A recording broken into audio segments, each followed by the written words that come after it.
पता टैली किस लिए यूज करता?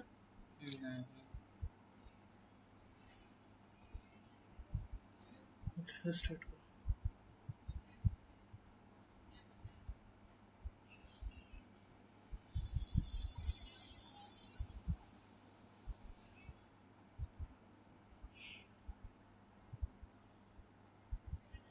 चलो, तो अब देखो तुम्हें पता होना चाहिए टैली यूज क्यों करते हैं। अब देखो, लिखो पहला क्वेश्चन, व्हाट इज टैली।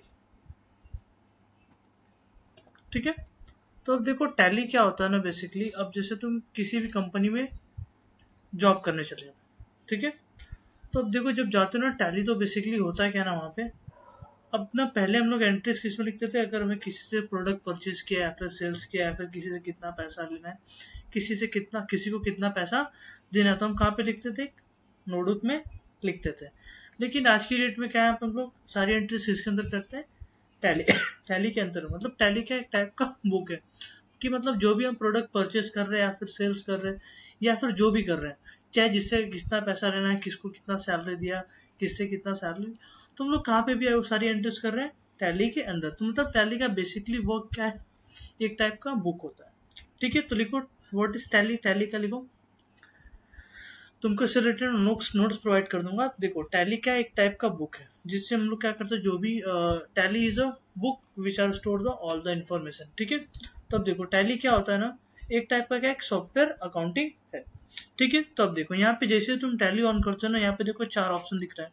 पहला क्या है, कंटिन्यूड एजुकेशनल मोड, और क्या है दूसरा, यूज लाइसेंस मोड, और तीसरा क्या है, रिएक्टिव एग्जिस्टिंग लाइसेंस, और चौथा क्या है, एक्टिव न्यू लाइसेंस। अब देखो एजुकेशनल मोड पे क्या होता है ना, अब तुम नॉर्मली यहाँ पे प्रैक्टिस कर सकते हो। ठीक है, अब लाइसेंस मोड पे क्या होता है, यहाँ पे हमें क्या करना पड़ता है, लाइसेंस को परचेस करना पड़ता है। अगर परचेस करने जाओगे तो कितना लगेगा, 25,000। अगर रेंट पे जाते हो तो 600 रुपीज तुम्हें हर महीने पे करना पड़ता है। एक तीसरा क्या है तुम्हारा, रिएक्टिव एग्जिस्टिंग लाइसेंस।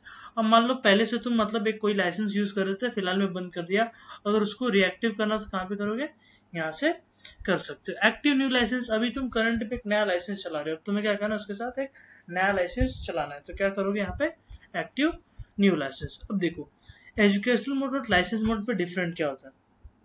देखो एजुकेशनल मोड पे तुम ना तीन ही डेट बस टाइप कर सकते हो। लिखो, how many dates we can apply in educational mode, how many h o w how many dates dates we can apply we can apply we can apply we can apply in tally in educational mode। लिखो in educational mode, उसको cut करो, in educational mode। लिखो first first लिखो ऐसा, first, second, 31st, first second 31st date बस उसके अंदर apply कर सकते हो।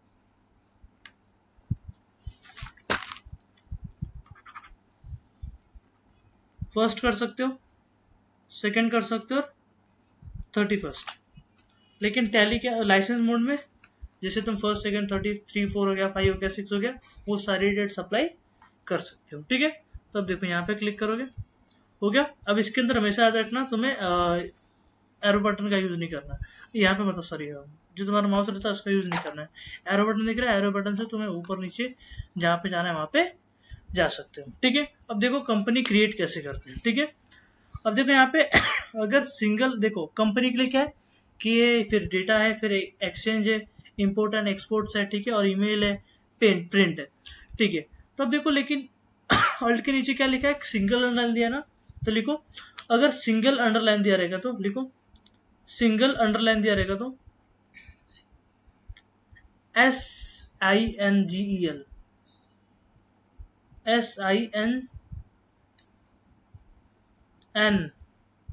SINNGAL, single underline, underline, you NDARLIN, उसका सिंगल अंडरलाइन का सिंबल डालो, सिंबल डालो, सिंगल अंडरलाइन का, सिंगल अंडरलाइन का सिंबल कैसा दिया है उसके,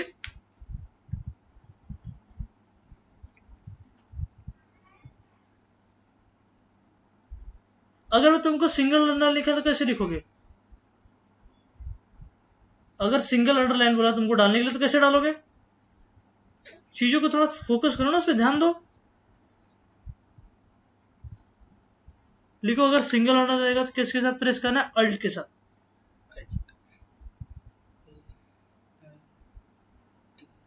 बस अल्ट इतना ही होता है। नेक्स्ट लिखो, अगर डबल अंडरलाइन दिया करो, डबल अंडरलाइन दिया रहेगा तो उसके नीचे डबल अंडरलाइन रहेगा तो डबल अंडरलाइन। नहीं समझता तो हिंदी में लिखा करो, इंग्लिश में लिखने की जरूरत नहीं है।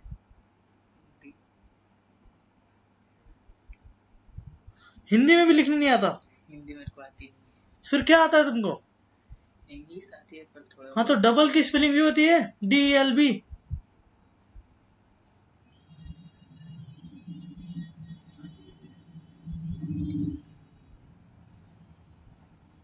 अंडरलाइन लिखो,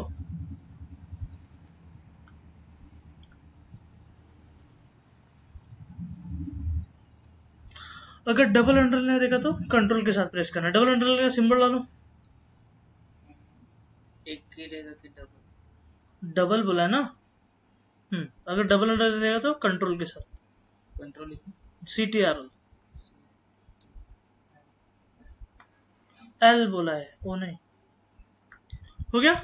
अब देखो, कंपनी क्रिएट करने के लिए अपना अल्ट के साथ के प्रेस कर दोगे, लिखो। हो गया, लिखो कंपनी क्रिएट के लिए क्या है? अल्ट के साथ नीचे लिखो कंपनी क्रिएट के लिए क्या है?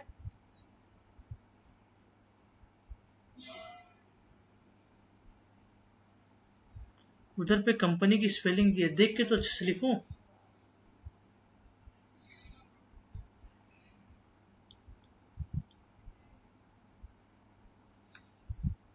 कंपनी क्रिएट,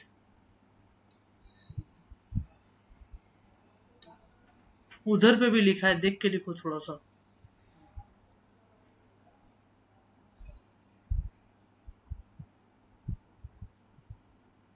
हो गया। क्रिएट के लिए लिखो, क्रिएट के लिए क्या लिखना है? अल्ट प्लस के प्रेस करना है।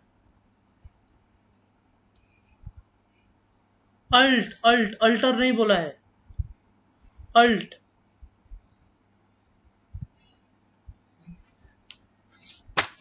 ये इसमें मुझे क्या नोट्स लिख के तुम दे रहे हो, मुझे ये बताओ। ये कोई नोट्स होता है? ये कोई नोट्स होता है? मुझे ये बताओ बस। देन ठीक है, चलो नहीं आता, मैं तुम्हें हर एक चीज बताता हूँ। कम से कम देख के तो अच्छे से लिखो।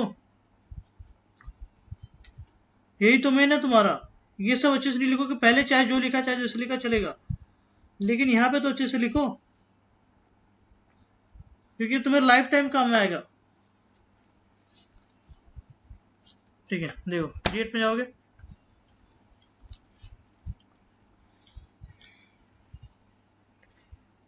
अब यहाँ पे जाने के बाद थोड़ा सा वेट करो।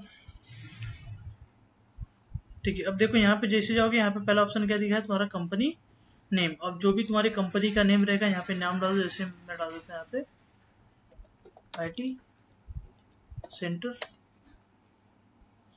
Private limited. हो गया, LTD। एंटर कर दो। मेलिंग एड्रेस मतलब या फिर शॉर्ट टाइम बोल सकते हैं, या फिर जिस भी तुम्हें मेल करना है वहां से मेल कर सकते हैं। यहाँ पे एड्रेस डाल दो, जो भी रहेगा वही से डाल देता हूँ। ठीक है, यहाँ पे स्टेट डाल देते हैं महाराष्ट्र। हो गया। पिन कोड नंबर जो भी रहेगा यहाँ का पिन कोड नंबर डाल सकते हो। Telephone number, mobile number, fax number. Fax number तुम्हारी कंपनी तुमको, इधर ध्यान दो, उधर कहाँ पे दे रहे हो? फैक्स नंबर तो इधर पे स्क्रीन पे ध्यान दो ना, तुम्हें अलग जगह देखना है। ईमेल आईडी देख लो, ईमेल आईडी जो भी रहेगा, वेबसाइट जो भी तुम्हारी कंपनी का वेबसाइट रहेगा। ठीक है, अब देखो फाइनेंशियल बिगनिंग फ्रॉम मतलब टैली स्टार्ट कब से था, लिखो financial beginning from, financial year beginning from financial year beginning from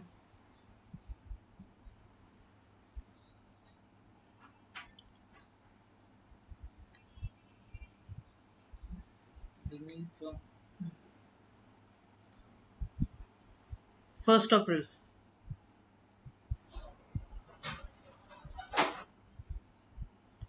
and on on and mm, and and ठीक है, उसके बाद लिखना है एंड 31st मार्च, मतलब पूरा एक साल कंप्लीट होना चाहिए। ठीक है, ये तुम्हारा देखो एक कैजुअल हो गया कि मतलब टैली इस तारीख से स्टार्ट हुआ था, और ये लाइक वो कहता है ना जैसे अकाउंटिंग का एक डे रहता है किस दिन को तुम्हारा कंपनी स्टार्ट हो रहा है टैली का, और वो लास्ट डेट तुम्हारा 31st मार्च रहता है। ठीक है, बुक बिगिनिंग मतलब मेरी कंपनी, अब जरूरी थोड़ी नहीं मेरी कंपनी अप्रैल में स्टार्ट होगी, कभी भी हो सकती हो, 1 तारीख को हो सकती है, 2 तारीख को हो सकती है, जून में हो सकती है, जुलाई में हो सकती है। तुम्हें जिस तारीख को तुम्हारी कंपनी होनी है उस डेट तुम्हें यहाँ पे डालना है। मान लो यहाँ पे अगर तुम्हारा 1 जून हुआ है तो 1 जून डाल सकते हो, जून भी अप्लाई कर सकते हो। ठीक है, अब यहाँ पे आ जाओ, यहाँ पे क्या दिया तुम्हारा बेस करेंसी।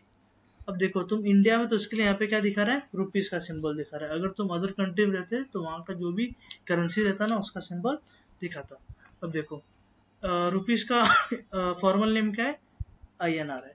ठीक है, यहाँ पे एंटर करके एक्सेप्ट कर लेना। हो गया, जस्ट थोड़ा सा वेट करो।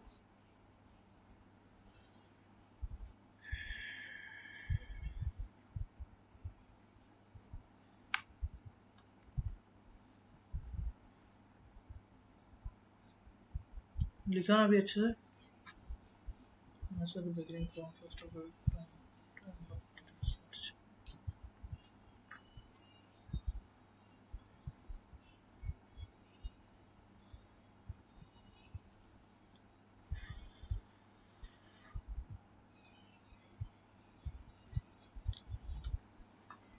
थोड़ा सा वेट करो, हो जाएगा।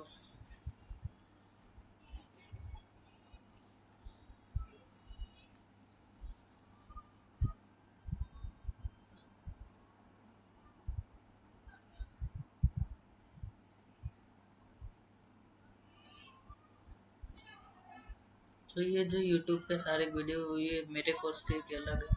तुम्हारे कोर्स के सारे वीडियोस। ओके, देखो आ गया। यहाँ पे देखो बहुत सारे ऑप्शन है जो कि हमें स्टार्टिंग में भी नहीं सीखना है, तो हम बाद में सीख लेंगे। ठीक है, इसको फिलहाल के लिए क्या कर दो, नो कर दो। ठीक है, जैसे मल्टीपल प्राइस लेवल भी नो कर दो। ठीक है, यहाँ पे आ जाओ एंटर। GST भी तो पता ही नहीं, नॉर्मल एंट्री मुझे नहीं पता, GST कहाँ से पता होगा। जीएसटी पता है, उसकी एंट्रीज आती है, इंटरेस्ट 50%, 25 ईयर के जो रहते हैं उनको क्या बोलते हैं 5% अरे देना वो पड़ता है। नहीं, इसमें अलग है। ठीक है, अब देखो आ गया तुम्हारी कंपनी क्रिएट हो गई, दिख रहा है, IT प्राइवेट लिमिटेड। ठीक है, अब जैसे तुम्हें क्या करना है, देखो 2 कंपनी होना है ना, और मुझे एक कंपनी को नीचे वाली बंद करना है, तो क्या करें, यहाँ पे लिखो कंपनी के लिए फंक्शनल की लिखो, कंपनी के लिए फंक्शनल की लिखो F3 F3। ठीक है, ये फंक्शनल की होता है। ठीक है, यहाँ पे शॉर्टकट की नहीं बोलते इसको। अब यहाँ पे देखो F3 प्रेस करो। ठीक है, तुम्हें कौन सी कंपनी, देखो यहाँ पे अल्टर कंपनी दिया है, सेलेक्ट कंपनी दिया है और सर्ट कंपनी दिया है। ठीक है, अब मान लो अगर तुम्हें क्या करना है ना यहाँ पे, अब देखो चेंज कंपनी के लिए क्या लिखा, कंपनी के लिए क्या लिखा F3 ना, सेलेक्ट कंपनी के लिए लिखो शॉर्टकट की, फंक्शनल की सर, कंपनी के लिए सेलेक्ट कंपनी, अल्टेड सेलेक्ट कंपनी लिखो।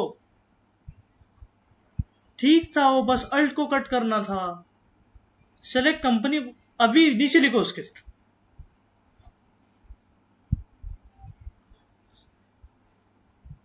कंपनी लिखो, लिखो उसका शॉर्टकट फंक्शनल की क्या है, अल्ट लिखना है कि नहीं? वहां पे क्या लिखा है, अल्ट लिखा है।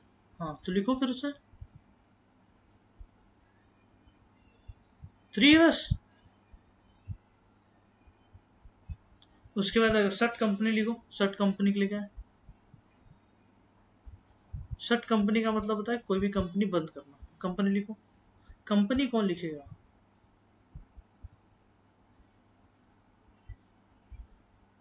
अल्ट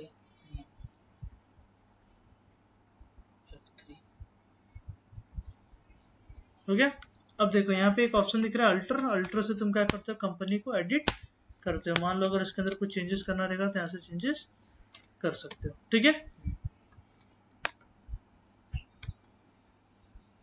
नेक्स्ट देखो, अभी जैसे तुम्हें एक और कंपनी ऑन करनी है इसके साथ, तो अगर सेलेक्ट कंपनी, देखो सेलेक्ट कंपनी से तुम क्या कर सकते हो, और भी कंपनीज ऑन कर सकते हो, ठीक है। तो यहाँ पे क्या करो, अल्ट प्लस F3 है ना, ए फंक्शन की के साथ प्रेस करो कीबोर्ड में, ठीक है। F3, जस्ट थोड़ा सा वेट करो। हो गया। इसको दबा, अल्ट को दबाने का ये प्रेस करके रखना, ठीक है। और फिर तीनों को एक साथ प्रेस करो। मान लो मुझे ये कंपनी ऑन करनी है, देखो ऑन हो गया। अब मुझे इस कंपनी को बंद करना, तो क्या करूंगा, कंट्रोल प्लस F3 प्रेस करूंगा, बंद हो जाएगी। शट कंपनी, मतलब परमानेंट बंद नहीं होगा, जो भी स्क्रीन टाइमिंग के लिए बंद रहेगा, ठीक है। हो गया, समझे यहाँ तक। नेक्स्ट देखो, अगर तुम्हें क्या करना है, करंट पीरियड चेंज करना है कंपनी का, ठीक है। पीरियड मतलब हो गया तुम्हारा ये, मतलब ये तुम्हारा पीरियड कब चल रहा है, 1 अप्रैल से लेकर 31 मार्च। तो ये चेंज करना, तो क्या करोगे, अल्ट प्लस F2 प्रेस करोगे, ठीक है।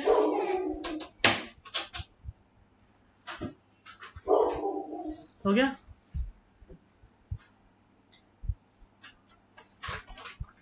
अब देखो यहाँ पे अल्ट प्लस F2 प्रेस किया। अब यहाँ पे क्या करोगे, 1 अप्रैल 2024, और यहाँ पे लास्ट डेट क्या रहेगा, 31।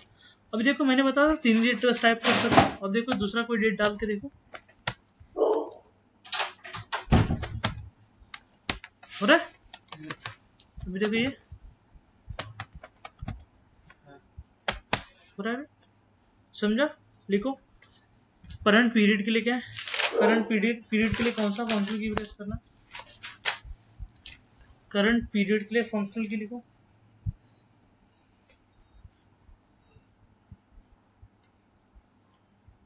पीरियड।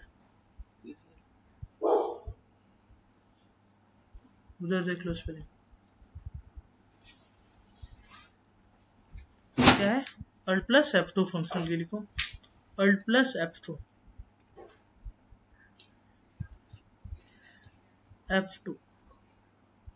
हो गया। अब अगर तुम्हें क्या करना है, करंट डेट चेंज करना है, उसके लिए क्या है, F2। करंट डेट के लिए क्या है, F2 है, लिखो करंट डेट के लिए, करंट डेट, अभी पीरियड था ना। अगर तुम्हें आज की डेट चेंज करनी तो क्या करोगे, current date F2, alt F2 बस। अब सबके लिए सेम ही फंक्शनल की रहेगा। हो गया। अब देखो, गेटवे ऑफ टैली का मतलब पता है, गेटवे ऑफ इंडिया का उसका मतलब क्या है, गेट था जिससे क्या बोलते हैं ब्रिटिश लोग आए थे सर। अगर इंडिया में अगर सी रूट से अगर एंट्री करना है तो कहाँ से करोगे, मुंबई के अंदर से। मुंबई के अंदर सी रूट से अगर एंट्री करना तो कहाँ से करोगे, गेट ऑफ इंडिया। यहाँ पे बस देखो, याद रखो, बस यहाँ पे तुम्हारी, यहाँ से भी, यहाँ पे तुम कोई भी काम नहीं करते, कहाँ पे करते हो, इसके अंदर, गेटवे ऑफ टैली के अंदर। इसमें देखो, इसको हम लोग बोलते हैं मेन्यूज।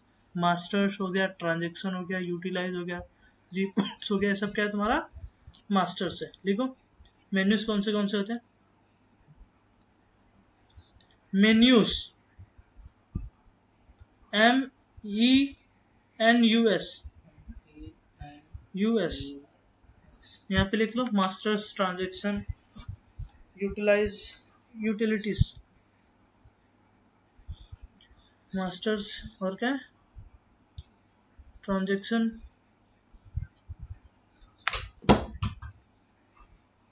ट्रांजेक्शन होता है, और क्या क्या होता है,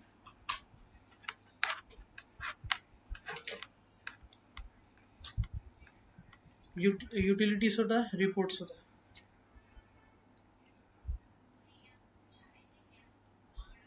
हो गया। अब इसके अंदर मेन्यू, सब मेन्यूज क्या क्या होते हैं, क्रिएट, अल्टर हो गया, चार्टेड अकाउंट, ये सब तो क्या तुम्हारा ये सब होता है, ठीक है। समझे यहाँ तक, डाउट है कुछ, कर लोगे।